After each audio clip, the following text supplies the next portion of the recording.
Tuz Çiftlik bölgesinde 1.350.000 yaklaşık 350.000 TL'lik bir bütçesi var.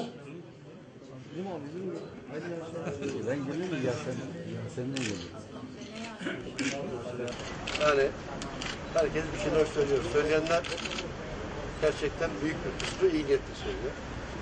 Bir kısmı böyle bir şeyi gönlünden geçirdiği söylüyor. Bir kısmı da bunu bir propaganda aracı olarak dezenformasyon yapmak adına beklentileri yükseğe çıkartıp sonra bir taktik olarak AK Parti nasıl biz Mersin Büyükşehir Belediye Başkanları kazandırmayızı çabası içinde geliyor.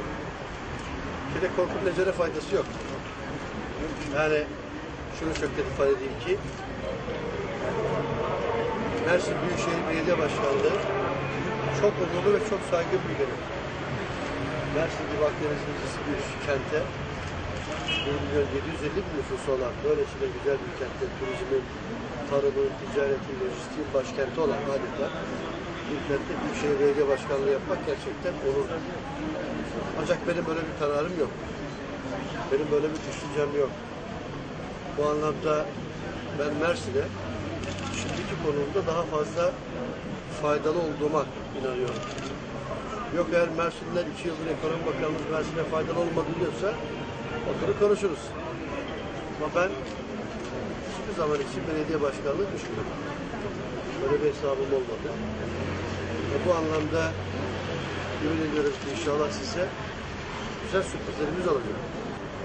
Mersin'in Büyükşehir başta olmak üzere 13 ilçeye de talibiz Allah'ın izniyle. Şu anda 2 ilçe belediye başkanımız var.